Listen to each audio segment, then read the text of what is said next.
또 하나 이제 요 멜로스란 섬이 또 문제가 됐어요. 이게 멜로스는 루브르 박물관에 가면 중요한 유물 있죠. 밀로의 비너스.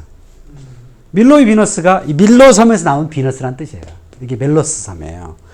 근데 얘네는 자기는 중립이다 라고 주장을 했어요. 근데 이 사람들의 출신은 도리에스족이었어요. 도리에스족인데 자기는 중립이래 라고 주장을 하는 거죠. 근데 아테네가 볼 때 이게 헤르성에 있잖아요. 그러니까 육지에 있는 데는 상관없어. 근데 헤르에 있기 때문에 얘네들을 그냥 둘 수는 없는 거예요. 그래서 여기 가서 이제 포위를 했습니다. 포위를 한 다음에 이제 사신을 파견해요. 뭐 항복해라 라고 하는데 거기서 이 책에 보면 이 책의 가장 중요한 대목이 여기에요.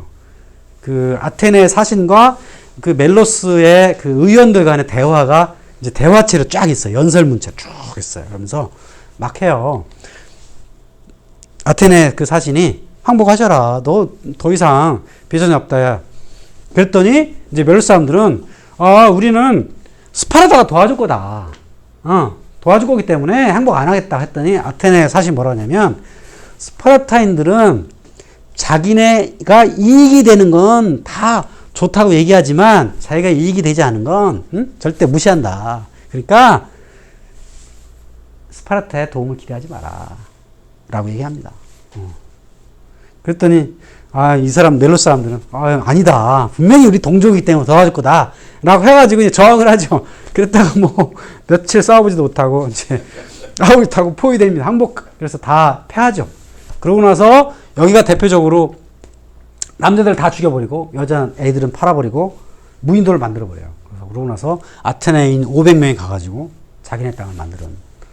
그러니까 그 전까지는 이런 사례가 별로 없었어요. 그러니까 그쪽이 포위하고 싸움에 이겨도 적당히 지도자들만 이제 죽이거나 그다음 배상금 물리고 그랬는데 여기는 완전히 거기를 사람을 다 죽여버리는. 그러니까 이때부터 아테네가 이제 폭력적으로 좀 변한 거죠. 그 전까지는 좀 상당히 신사적이고 이렇게 했다가 요 멜로스부터는 폭력의 재미를 봤고. 근데 이걸 한 지도자가 누구냐? 니키아스라는 거예요. 니키아스가 누구냐면 페르클레스가 죽은 다음에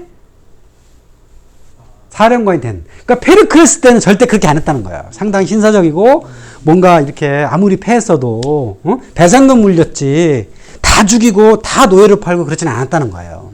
근데 페르클레스가 죽은 다음에는 그 다음에 리더들은 그런 거 없다는 거지. 그런 거 없이 그냥 싹 다 죽여버리고 여기를 무인도 만들어버리고 그냥 아테네군 해서 상당히 이제 진짜로 패권주의적 경향을 보였다는 거죠. 그러니까 지도자의 어떤 수준이나 성향에 따라서 이런 게 많이 좌우된다. 이렇게 하는 거죠. 이걸 한 사람 리키아스였다. 중립이면은 뭔가 이렇게 조공을 안 바쳐도 되는 모양이죠. 그러니까 중립이라는 건 그런 거죠. 우린 중립이야. 근데 중립하려면 어떻게 해야 돼요? 힘이 있어요. 그러니까 아무리 중립국을 난 중립이라고 원해도 힘이 있어야 중립국이 되는 거지. 힘도 없으면서 우리는 중립이야. 근데 아테네 입장에서 보면 헤르성에 저기 구석에 있으면 괜찮아. 응? 힘도 없으면서 좋은 위치에 있는데. 양쪽의 미움들밖에. 그치. 중립이라는 건 의미가 없는 거죠. 우리 흔히 그래서 스위스 얘기를 많이 들잖아요. 스위스가 중립을 할 수 있는 이유는 강력한 군대가 있기 때문이다. 까불지 못하도록 뭔가 쟤네들 무서우니까 중립이 되는 거지. 되는 거지. 힘도 없는 게 중립에서 무슨 의미가 있냐. 딱 멜로스의 요 이야기를 딱 보면 힘도 없이 중립을 주장해봤자 아무런 의미가 없다. 그런 얘기를 교훈을 삼을 수 있죠. 멜로스 문제. 아는 척하기 딱 좋은 겁니다. 스위스는 다 아는 얘기지만 여기에 투키디스의 책에 나오는 멜로스 문제를 보면 중립이라고 아무리 외쳐봤자 서로 강대국들이 인정해주지 않으면 아무런 의미가 없다. 자, 이제 이 펠로포드 전쟁사의 가장 하이라이트는 아테네가 시칠리아를 공격한 겁니다. 시칠리아. 자, 그래서 이제 아테네 서쪽 한번 가봅니다. 여기가 이탈리아 남부, 그 다음에 시칠리아 섬, 그 다음에 그 밑에 조금만 가면 아프리카의 카르타고까지 있어요. 여기가 이제 서쪽 지역의 중요한 곳인데 여기를 로마가 나중에 마그나 그라키아라고 불렀어요. 로마 남쪽의 그라키아 사람들을 마그나 그라키아. 그래서 이게 그라키아에서 그리스가 파생된 겁니다. 그러니까 로마인들이 그리스라고 불렀던 거죠. 그러니까 요게 이제 가장 북쪽에 쿠마에부터 나폴리, 파에스툼, 엘레아 요건 다 이쪽 에게해에 있던 도리에스 쪽이나 이오니우스 쪽이 기원전 8세기, 7세기, 6세기에 이민을 가서 도시를 개척한 곳들이에요. 물론 여기에도 원주민들이 살았죠. 여기도 우리가 시킬리아라고 부르는 건 시켈리아족이 원래 살았는데 이쪽에 동쪽에는 에게해 사람들이 이제 그리스 사람들이 이쪽으로 많이 가가지고 신도시를 이렇게 개척해서 이제 만든 거죠. 전 여기만 못 가보고요. 여긴 대부분 갔어요. 여기도 갔고요. 여기 한 바퀴 다 돌았고. 나중에 기회가 되면 가야 되는데 여기 가기가 좀 불편해요. 로마에서 가기 너무 멀어가지고. 그래서 어쨌든 이런 도시들이 쭉 있습니다. 근데 여기 도시들이 이제 그 도리에스 쪽 출신들이 있고 이오니아 쪽 출신들이 있고 조금 이제 섞여 있죠. 그래서 이 사람들 간에도 이제 막 분쟁이 벌어지고 하는 거죠. 그리고 여기가 땅이 이쪽 에게 쪽 그리스 쪽보다 땅이 좋아요. 네, 여기 농사도 잘 되고. 자, 시칠리아로 가보면 이렇게 이제 시칠리아 이렇게 삼각형 형태로 되어 있는데 꽤 도시가 큽니다. 이 섬이 굉장히 커요. 제주도의 3배. 근데 제주도의 3배예요? 네, 제주도의 3배. 제주도가 서울의 3배인데. 꽤 큽니다. 서울의 6배네. 여기 한 바퀴 돌려면 며칠 걸려요. 저는 여기 열흘 동안 한 바퀴 돌았습니다. 한 바퀴. 요렇게 해서 요렇게 갔다가 요 갔다가 차로 한 바퀴 싹 돌았습니다. 제주도는 하루 돌 수 있잖아요. 차로 돌면. 여기는 하루에 못 돌아요. 근데 여기 이제 이렇게 해안가의 도시들이 헬라인들이 개척한 도시들이 쫙 있는데 저 빨간 거는 이제 도리에스 족들. 그러니까 코린토스나 스파르타가 도리에스 족들이거든요.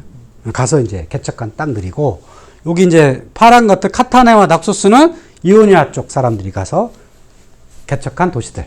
다 바닷가에 있는 도시들. 요 내륙에는 원래 원주민들이 살았고. 요렇게 이제 있었는데 그 중에서 가장 부유한 도시는 시라쿠사. 시라쿠사가 위치가 되게 좋아요. 이렇게 많은 도시들은. 제가 여행지로서 아주 유럽의 여행지로서 가장 추천하는 동네가 시칠리아입니다. 가보시면 아주 좋습니다. 언제 기회가 되면 우리 한번 가볼까요? 자, 그런데 시칠리아를 공략하게 되는 계기를 만드는 도시가 어디냐면 여기 에게스타예요. 에게스타에서 사신들이 찾아왔어요. 우리가 지금 여기 셀리누스와 지금 뭔가 분쟁이 붙었다. 여기 이웃이라서 분쟁이 붙은 거예요. 뭐 영토 가지고 싸우고 있는 거예요. 그래서 우리를 도와주면 뭐 전비를 내겠다. 전쟁 비용을 우리가 되겠다. 라고 가지고 막 합니다. 그래가지고 아테네는 그래? 호기심 딱 있는 거죠. 그래서 이제 이 사신을 파견해가지고 진짜 힘짜리 있는지 한번 갔다 와라 했더니 갔다 온 사람들이 돈은 좀 별로 없는 것 같은데 사람들의 이제 욕망이 막 생기는 거예요. 워낙 여기가 큰 섬이고 여기가 뭔가 돈이 될 것 같잖아요. 그래서 이제 그 회의를 통해서 이 시칠리아 원정에 참여하기로 결정을 하죠. 여기 에게스타 신전 다 남아 있어요. 기둥이 제대로 서 있죠? 여기 그 유럽의 신전 중에서 온전하게 남아 있는 몇 개 중에 하나 에게스타. 여기 극장인데요. 극장도 보면 이 전망이 굉장히 좋아요. 여기 딱 앉으면 저 멀리 바다가 보이고 아주 굉장히 좋은. 왜냐면 여기가 다 아크로폴리스에 있기 때문에 굉장히 좋았던 곳입니다. 극장. 세제스타. 또 그 밑에 있던 그 세제스타와 경쟁이 붙었다는 그 셀리누스. 지금 이제 셀리눈테라고 그러는데 셀리눈테에도 보면 이게 신전이 몇 개예요. 하나, 둘, 셋, 넷, 다섯, 여섯, 일곱, 여덟, 아홉, 열. 11, 12, 13. 열 몇 개가 있었어요. 신전이. 지금도 몇 개 있습니다. 7개, 8개가 남아있어요. 셀리눈테. 그 중에 하나, 이런 거. 이렇게 신전이 남아있는. 바닷가에 이렇게 신전이 많이 남아있는 셀리누스 신전, 도시들이 있었죠. 그 옆에 아크라가스라는 또 도시는 여기 7개의 신전이 남아있습니다. 신전. 그 중에 또 제일 유명한 게 그래도 제일 원형을 유지하는 게 콩코르디아 신전. 이게 원형을 이렇게 남은 건 얘는 교회로 잠시 쓰였기 때문에 살아남았어요. 여기. 지금은 아그리젠토라는 도시에 이렇게 신전이 많이 남아있는데요. 아크라가스, 또 제우스 신전도 있었고. 자, 이 시칠리아를 공략하게 된 가장 큰 계기가 된 인물이 누구냐면 알키비아데스라는 인물입니다. 페리클레스 다음에 유명한 인물이 알키비아데스. 아테네인이 사랑한 아주 말하자면 잘생기고 말 잘하고 연애도 잘하고 돈도 많고 완벽함을 갖춘, 그러나 아테네 몰락의 최대 지분을 가진 사람. 아테네를 몰락하게 만든 원인 제공자.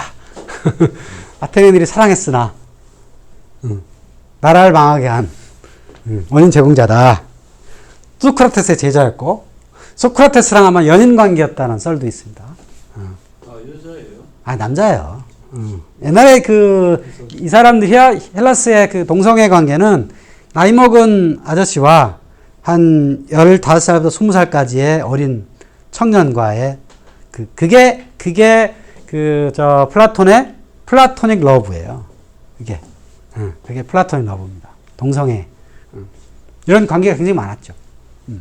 또 니키아스라는 사람이 이제 니키아스는 나이가 좀 많았는데 이 사람과 대립을 했고, 또 돈이 많아요. 페리클레스의 조카였고,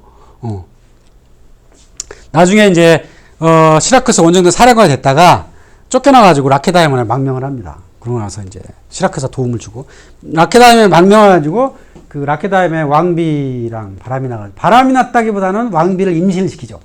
임시켜가지고 애를 낳게 만듭니다. 이것도 시온 아나미의 그 해석에 의하면 알키비아데스가 왕비를 꼬시진 않았을 거다. 반대했을 거다. 왜? 그 라케다이몬의 여자들은 그 여성미를 가꾸는데 전혀 관심이 없는 사람들이었기 때문에, 그 말이 맞을 것도 같아요. 전혀 관심이 없는 사람이기 때문에 알키비아데스란 이렇게 잘생긴 한 30살 먹은 친구가 망명으로 왔어요. 근데 남편이 왕은 전쟁을 떠났어. 원정 가 있어. 그래가지고 그럼 어떻게? 그 왕비가 아마 알키비아데스를 꼬셨을 거다. 그래서 아들을 낳습니다. 마침 그 왕이 후계자가 없었어요. 아들이 없었어요. 근데 왕비가 애를 낳은 거야. 그래서 그냥 그 당시에는 이 정확한 지식이 없었기 때문에 위야무야 넘어갔다. 썰이죠. 그리고 이 사람이 그 돈이 많아가지고 올림픽에 그때는 이제 올림픽 가장 중요한 건 달리기, 그것도 이제 이런 마차 경주거든요. 트랙에 마차 경주에서 7대를 보내. 7대를 보내가지고 1등, 2등, 4등을 한 거예요. 그럼 1등, 2등, 4등 어떻게 했겠어요? 7대가 동시에 달려가지고 작전을 폈겠지. 작전 피우면 되지. 그쵸? 경쟁장 못 들어오게 아주 싹쓸이 한 거죠. 근데 7대를 보냈다는 거. 왜냐면 한 대만 보내도 비용이 많이 들잖아요. 말 2마리에 마차 이렇게 하니까. 돈이 많았다는 얘기죠. 돈도 많고 돈을 이제 과시하기 좋아하고 낭비벽이 있었고 뭐 그렇다는 얘기죠. 여기가 올림픽 경기장이에요. 올림픽 경기장. 실제 올림피아의 올림픽 경기장. 요게 이제 출발선. 달리기 출발선. 그래서 이렇게 한 바퀴, 생각보다 크지 않죠? 올림픽 경기장이? 올림피아 경기장. 생각보다 크지 않습니다. 왜냐면 이 지역에 올림픽만한 어떤 축제가 올림픽만 있었지 않았어요. 우리는 올림픽밖에 없었다고 생각을 하지만 안 그래요. 유럽 사람들이 좀 이렇게 약간 과장을 해서 그런 거고, 올림피아에만 있지 않았고 도시마다 다 있었어요. 이런 것들이. 그러니까 생각보다 안 큰 게 그런 이유예요. 올림피아 경기장, 그다음에 요게 헤라 신전. 요게 헤라 신전에서 여기 이제 이렇게 들어가면 아까 이 운동장이에요. 나옵니다. 요 헤라 신전 앞에서 오늘날에도 여기 그 성화 체화를 합니다. 네, 오늘날에도 그 성화를 여기서 이제 이렇게 오목각을 갖다 놓고 햇빛을 받아가지고 여기서 햇불 해가지고 여기서부터 출발해가지고 생활을 돕니다. 물론 이제 돈 받고 하겠죠. 네, 그런 사람들은 다 돈 받고 합니다. 여기 근데 올림피아가 상당히 오지에 있어요. 상당히 멀어요. 아테네에서 한 4시간 정도 가야 돼요. 관광객들이 찾아가기에 상당히 먼 거리에 있어서 가는 사람이 많지 않습니다. 저는 거기를 갔다는 거. 중요한 거. 네, 혼자서 거기를 차 몰고 갔습니다. 자, 그런데 전쟁을 가야 되냐 말아야 했더니 이제 니키아스하고 알키비아데스가 연설을 합니다. 그래서 니키아스는 이거 가면 안 된다. 우리가 그렇게 멀리까지, 시차가 꽤 멀거든요. 멀리까지 원전을 가야 되냐. 이건 무리다. 라고 했는데, 알키비아데스는 무슨 소리냐. 저쪽에 가면, 사실은 돈이 큰 거죠. 여기 언제 머물러 있거냐. 우리도 새로운 서쪽 땅에도 관심을 둬야지 하면서 이제 민중들의 마음을 막 이렇게 벌렁벌렁하게 한 거죠. 그래서 많은 사람들이 이제 그 원정군에 참가합니다. 거기 참가한 사람들은 전부 다 가서 딱 멋지게 싸우고 돌아올 거라 예상을 했겠죠. 그러니까 그만큼 알키비아데스가 연설을 되게 잘하고 잘생기고 하니까 다들 껍질 넘어간 거예요. 말하자면 민중 선동 정치를 한 겁니다. 이때부터 포퓰리즘이라는 말이 나온 거야. 막 선동을 해가지고 우리 갑시다 해가지고 딱 원정군이 구성이 되고, 그럼 사령관 누가 해? 니키아스, 알키비아데스. 3명을 이제 사령관을 해가지고 합니다. 처음엔 한 2만 명을 갔다가 나중에는 한 5만 명 정도가 그 실내 원정대에 갑니다. 근데 그때 무슨 사건이 벌어져요? 무슨 사건이 벌어지냐면 헤르메스상 그 머리 훼손 사건이 벌어집니다. 근데 이 헤르메스상이 이렇게 생겼어요. 몸은 사각형인데 얼굴이 2개예요. 근데 요 밑에 뭐가 있어요? 축 처진 거시기와, 이게 몸이 하나예요. 한쪽에는 발딱 선 거시기가 있어요. 이게 이제 그 헤르메스상 요게 이제 무슨 삼거리의 길을 알려주는. 그 다음에 이런 남성의 성기는 말하자면 그 복을 빌어주는 어떤 그런 그 컨셉이 있어요. 그래서 그런데 이 머리를 이렇게 누군가 훼손하는 사건이 벌어져요. 그래가지고 이거를 이제 누가 소행한 거냐 해가지고 막 벌어지는데 그 알키비아데스의 정적들이 알키비아데스가 소행이다라고 이제 막 고소하고 막 그럽니다. 이 사람들을 몰아내려고. 근데 어쨌든 전쟁은 출발해요. 전쟁 원정군 출발합니다. 그 사이에 이제 헤르메스 훼손 사건에 대한 막 재판이 벌어지고, 이게 알키비아데스가 자기 부하들을 동원해서 한 거다라고 해가지고 알키비아데스를 중간에 소환을 합니다. 전쟁에 떠났는데 소환한다는 게 좀 이상하지만 이게 그 민주사회의 지금 문제인 거예요. 막 정적들 간에 싸우는 거야 지금. 지금 21세기 민주사회도 비슷한 거예요. 우리가 한 방향으로 가야 되는데 못 가고 중간에 이제 리더를 불러오게 하는. 근데 알키비아데스는 중간에 재판받으러 오라니까 돌아가면 분명히 사형받을 것 같아. 그러니까 도망을 칩니다. 거기서. 돌아오다가 아테네로 안 가고 스파르타로 도망가요. 도망가가지고 거기서 한 1년 정도 머뭅니다. 그래서 그 왕비랑 아들도 하나 만들고 합니다. 근데 저도 그 알키비아데스는 왜 스파르타로 도망갔을까? 이 정말 나쁜 놈이다. 그러니까 우리 이런 전쟁 생각하면 아테네와 스파르타는 막 철천지 원수 같잖아. 맨날 싸우고. 근데 그렇지 않은 거예요. 실제로는 전쟁을 하긴 하지만 이 둘 사이에는 꽤 끈끈한 관계도 있어요. 옛날부터. 문화 공동체잖아요. 그래서 알키비아데스가 뭘 했냐면 대대로 알키비아데스 집안이 영사라는 걸 했어요. 영사. 영사는 어떤 나라의 일종의 대사, 우리로 말하면 대사인 거예요. 대사는 저 나라 사람이 아니야. 아닌데 저 나라 사람들을 우호적으로 보살펴주는 사람을 영사랑. 근데 알키비아데스 집안이 대대로 스파르타의 영사였던 거예요. 그러고 나와요. 영사였다. 우리 집안은 대대로 스파르타 라케다이몬의 영사였다. 그러니까 라케다이몬의 왕가에 상당히 좀 친분이 있는 거예요. 그러니까 자기가 이 민주정에 의해서 고소되고 막 돌아가면 사형당할 것 같으니까 스파르타라도 망명을 합니다. 가가지고 거기서 이제 보호를 구하죠. 그래서 이제 거기서 이제 뭐 왕비랑 잘 되지만 가장 결정을 한 게 요 아테네군의 어떤 약점 이런 거를 스파르타한테 얘기를 하죠. 저 시라쿠사로 저 시칠리아의 가장 중요한 도시 시라쿠사를 공략하고 있는데 아테네를 약점이 이거다. 저 아테네를 몰아내서 그러니까 시라쿠스가 뭔가 아테네를 이기려면 아테네에다가 뭔가 전문가가 필요하다. 그래서 스파르타한테 실제로 군사를 보내진 말고, 그러니까 스파르타도 군사 보내긴 좀 부담스럽고 그냥 뭐라 그러죠? 전쟁에 저쪽 도와주는 역할. 그런 걸 파견을 해요. 그런 관리한 사람을. 그러니까 교육시켜주는. 이 시라쿠사는 사실은 전쟁 같은 걸 많이 안 해봐가지고 잘 못하니까 이 전쟁 전문가인 스파르타 사람의 전문가 한 명을 이쪽으로 파견을 합니다. 파견을 하도록 이제 알키비아데스가 막 얘기를 해요. 그래서 이제 여기 시라쿠사가 아테네에 대항할 수 있게 도와주죠. 그래서 결과적으로 이 시라쿠스사가 아테네를 물리치거든요. 그러니까 알키비아에 대해서 도와준 게 많죠. 자, 시라쿠스사를 이제 갑니다. 시라쿠스 왔어요. 시라쿠스가 이렇게 생겼어요. 바닷가에 오르티지아 섬의 메인 원래 그거고요. 옛날부터 여기 머물러 있었고 여기 육지까지도 이렇게 시라쿠스사의 도시입니다. 자, 옛날에 이렇게 생겼다는 거예요. 옛날에 여기 섬이 이렇게 있고요. 항구가 있고 육지에도 이렇게 원래는 여기였는데 여기까지 이제 확장을 해가지고 이렇게 했었던 거죠. 이게 아마 로마 시대에 이렇게 됐었을까요? 제가 또 가보지 않았겠어요? 예. 예. 극장 엄청나게 큽니다. 이거 한 15,000명 들어갈 정도로. 그것도 이거는 그냥 자연 안반을 깎은 거예요. 이거 계단이 만든 게 아니고요. 그냥 깎은 거예요. 예. 그냥 깎아가지고 관중석을 만든. 큰 항구, 작은 항구가 있어요. 큰 항구, 작은 항구. 작은 항구가 주로 이제 배들이 들어오던 그런 곳.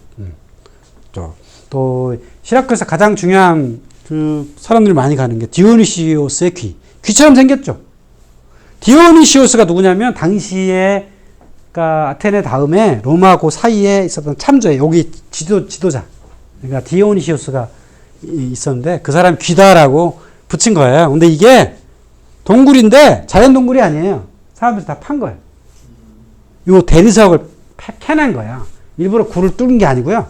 대리석을 계속 캐낸 게 남은 게 요거예요. 들어가 보면 이렇게 막 정자국이 막 있어요. 또 라토니아 채석장이 있어요. 그러니까 여기를 공략을 했던 아테네군이 7,000명이 포로가 됐습니다. 7,000명이 포로가 된 포로들을 요 채석장에 가뒀어요. 가둬가지고 이 7,000명이 여기서 한 1년 정도 버티다가 대부분 다 죽는 그런 곳입니다. 채석장. 여기서 다 이렇게, 예, 다 깎은 거죠. 사람들이 돌을 캐냈던. 그러니까 여기서 이 돌이 그렇게 우리나라처럼 단단하지 않기 때문에 이걸 캐가지고 이제 성벽이나 뭐, 그 다음에 궁전 지을 때도 다 이걸 썼죠. 그러면 어떻게 해서 여기 이제 아테네군이 그 시라쿠스산 패하게 됐느냐? 시라쿠스산은 사실은 병력이 많지가 않았어요. 방어병이 많지 않았는데 아테네군 한 5만 명이나 됐는데 여기 가지고 거의 한 2년 정도를 싸워요. 여기 방벽이 이렇게 있었고. 근데 이제 제가 보기에는 이제 굉장히 지루하게 이제 투기에서 기록을 하고 있는데요. 제가 보기에는 원인들이 있어요. 패한 원인이 욕심이 일단 너무 컸다. 그리고 너무 멀어. 돈 욕심에 너무 멀리 갔고. 그 다음에 이제 시칠리아가 생각보다 커요. 그래서 여기만 공략해서는 안 되고 시칠리아 전체인을 어떻게 이제 동맹군을 삼고 뭐 이렇게 막 하는 역할들을 해야 되는데 시칠리아 생각보다 크더라. 그 다음에 이제 사령관 니키아스가 가서 이 절대적으로 많은 군대를 가지고 한 방에 몰아쳐서 한번 이겼을지 모르겠는데 제대로 이제 공략을 잘 안 해요. 좀 우유부단해요. 질질 끌어요. 시간 다 많이 끌고 이 공격하는 자가 시간을 많이 끌으면 쉽지가 않아요. 예. 뭐 엄청나게 먼 객지에서 와가지고 오랫동안 있으면 힘들잖아요.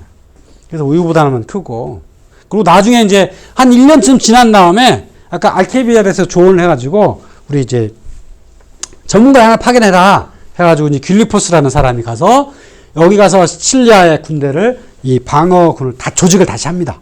조직을 다시 해서 제대로 잘 말할 수 됐고 또 기병대 여기 이제 기병대가 있어가지고 이 아테네군이 제대로 이 도시를 공략을 잘 못했습니다. 못해가지고 여기서 요 큰 항구에서 막 한 100여 척이 서로 싸우고 하다가 상륙했다고 못하고 여기서 대부분 패하고 나중에 이제 육지로 올라가서 도망가다가 이제 전쟁에 지고 7,000명이 포로가 되고 그 사람들이 잡혀 죽는 이게 이제 여기서 패하게 됩니다. 이걸로서 이제 그 아테네군이 5만 명이 갔기 때문에 아테네만이 아니라 아테네와 동맹군 갔기 때문에 아테네 입장에서는 손실이 거의 크죠. 여기서 살아남은 사람이 거의 없었어요. 그러니까 이렇게 전쟁에서 거의 다 죽는 경우가 많지 않았거든요. 옛날에는. 예. 근데 이때는 아주 싹 죽었기 때문에 아테네 입장으로는 굉장히 손실이 컸죠. 물론 그러고 이제 이 전쟁이 끝난 이후에 돌아와서 다시 아테네는 함대를 복구하고 그럴 정도로 싸우는 재물이 많아서 다시 복구하긴 했는데 그 다음에 문제가 뭐냐면 이제 전쟁을 제대로 이렇게 수행할 만한 리더급들이 별로 없는 거예요. 싸움 나가면 싸움을 제대로 못하고 허무하게 지는 일들이 막 이제 벌어집니다. 그리고 이때 요 다음 사건에서 페르시아가 참전을 합니다. 페르시아가 스파르타에 이제 막 이렇게 해가지고 돈을 막 대주겠다. 왜냐하면 여기 페르시아가 여기 이오니아 서부 지방을 먹으려고 이런 식으로 막 끼어들어요. 그래서 여기 이제 이오니아 서부 지방에 이제 싸움이 벌어졌는데 페르시아가 참전하고 또 알키비에데스는 여기 스파르타에다가 또 페르시아 가고 좀 나쁜 놈이죠. 알키비에데스는 아테네에 있다가 스파르타에 접근을 도와줬다가 또 페르시아까지 갑니다. 이게 좀 이해가 안 가는데, 그러니까 지금 개념으로 보면 완전 적군인데 왜 그랬을까 이렇게 하는데 알키비에데스 뿐이 아니에요. 그러니까 많은 사람들이 왔다 갔다 합니다. 페르시아, 아테네 사람들이 스파르타 가기도 하고 또 페르시아 가기도 하고 그 사람 왔다 갔다 하는 경우가 많아요. 그러니까 당시에는 외국은 외국인데 또 완전한 외국은 아니었던, 그러니까 말도 어느 정도 통했던 게 아니었을까. 그렇게 생각해 볼 수도 있어요. 그래가지고 이제 여기 갖다 싸우게 되고, 여기 알키비아데스의 모자이크인데요. 어쨌든 가서 여기서 싸우다가 이제 해군이 아테네가 약해지니까 요 스파르타는 페르시아 도움에 의해서 해군을 양성을 하고 하면서 여기 이오니아의 도시들을 이제 페르시아 넘기고, 페르시아 넘기니까 스파르타가 또 인기가 팍 떨어지고, 예, 동맹의 어떤 제국을 이끌어갈 역량은 안 된다 이렇게 또 평가가 되고 하면서 전쟁은 이제 거의 이제 끝나게 되죠. 그래서 411년까지 이 책은 이제 411년까지만 기록하고요. 갑자기 끝나요. 근데 전쟁이 끝난 건 아니에요. 그 이후에는 마지막 전쟁의 끝은 뭐냐면 아테네의 아킬레스건은 뭐냐면 곡물 수입로예요. 아테네는 이 곡물이 자급자족이 안 돼요. 그래서 인구가 한 10만에서 20만 사이였다는데 다 곡물을 수입해 와야 돼요. 그러니까 이 지역에는요, 곡물을 생산을 많이 할 수 있는 데가 이집트, 그 다음에 시칠리아였어요. 그러니까 아마 아테네가 시칠리아를 하려고 생각했던 것도 아마 곡물 수입을 안전한 그를 확보하기 위한 그런 목적도 사실 있었고요. 근데 어쨌든 시칠리아가 졌기 때문에 여기 곡물을 주로 흑해 지역에서 많이 수입해 왔는데 여기를 딱 막히면 곡물이 수입이 안 돼? 그럼 어떻게 돼? 못 버티는 거죠. 그래서 이 곡물 수입로 가장 큰 아킬레스건이었어요. 그래서 나중에 이제 여기에서 스파르타 해군과 아테네 해군이 싸워가지고 이제 아테네 해군이 집니다. 그것도 아주 허무하게 제대로 싸우지도 못하고 그 해군 전문가들이 그냥 져요. 그러고 나서 그 다음에 이제 여기서 패하니까 스파르타 해군이 여기 와서 아테네를 딱 포위해버리죠. 그럼 뭐 몇 달 버티겠어요. 네, 곡물이 수입이 안 되는데. 그래서 이제 기원전 404년이 되면 이제 항복합니다. 라케다임이 항복함으로써 이제 그 전쟁은 완전히 끝나게 되죠. 404년. 자, 그 뒤에 있었던 사건이 키루스 아나바시스라고 하는, 이것도 참 이해가 안 가는 사건이긴 한데, 키루스가 누구냐면 여기에 이제 원래 이 페르시아 키루스가 있었죠. 그 키루스의 후계 한참 뒤에 친구인데 여기에 어떤 사령관은 있었고 여기에 크세노폰이라는 사람이 알키비아데스랑 나이가 비슷해요. 근데 소크라테스 제자였어요. 이 사람이 여기 용병대정을 참가합니다. 그래서 그리스인 10,000명의 용병대가 나중에 여기까지 갔던 사건이 키루스 아나바시스라고 하는 유명한 사건이에요. 1만의 용병대. 근데 왜 이때 아테네인 스파르타인이 용병이 되거든요. 기원전 401년. 근데 왜 이 사람들은 페르시아의 용병이 됐을까? 이 책만 읽어보면 이해가 안 가요. 왜 페르시아가 나름 다 적국에 가서 용병이 됐을까? 이해가 안 가는데 이 앞에 사건이 이제 알게 되면 이해가 갑니다. 왜? 404년에 되면 전쟁이 끝나요. 이미 옛날에 영화는 다 사라졌고 직업이 없어. 먹고 살 길이 없는 거예요. 젊은이들이 앞에 비전이 없어. 그러니까 먹고 살려고 용병으로 간 거죠. 비록 적국이지만 돈 준다니까. 용병으로 갑니다. 가가지고 여기서 갔다가 몰살 안 하고 다 돌아오죠. 자, 그러고 있던 또 유명한 사건이 소크라테스의 죽음. 이건 399년이에요. 왜 소크라테스가 이때 죽었을까? 이것만 보면 이해가 잘 안 가잖아요. 왜 사람들은 소크라테스라는 현인을 왜 사형을 시키고 했냐? 그 민중회의에서 막 한 건데, 민회에서. 여기 보면 그 민회 사람들 중에 상당히 패배의식 있잖아요. 옛날에 영화가, 삼순이는 우리 엄청나게 똥똥거리고 잘 살았는데, 지금 보면 굉장히 초라한 입장이 됐거든요. 스파르타에 패하고. 그러니까 이상한 소리 하는 그 노인네를 그냥 둘 수가 없는 거예요. 그러니까 그 아테네 사람들이 어떤 패배주의의 생각에서 이런 사건이 벌어지게 된 거죠. 여유가 있었으면 그게 더 장려할 수도 있었는데. 그렇죠. 페르클레스 시대였다면 소크라테스가 이런 취급을 받지 않을 수도 있죠. 근데 이 시대였다는 거죠. 예, 소크라테스도 사실은 이 보병이었거든요. 그 전쟁에도 많이 나가고, 그 다음에 뭐 석공이었기 때문에, 파르테논 신전 건축에도 아마 참가를 했을 거예요. 그러니까 그러니까 이 역할을 많이 한 사람이고 다 괜찮은 사람인데, 이 시대에 이렇게 나쁜 평가를 받고 죽을 수밖에 없었던 건 그 당시에 아테네 시민들이 예, 상당히 위축되어 있던 그런 시대였기 때문에 이런 상황이 나올 수 있었다는 것. 예, 그 앞에를 이해하면 이것이 이해가 되는 거죠. 근데 우리 보통 옳은 말을 하는 사람이 살아남을 수 없는. 살아날 수 없죠. 예, 옳은 말 하는 게 별로 듣고 싶지가 않죠. 그렇죠. 이미 한번 꼭대기 갔다가 내려왔기 때문에 그런 거죠.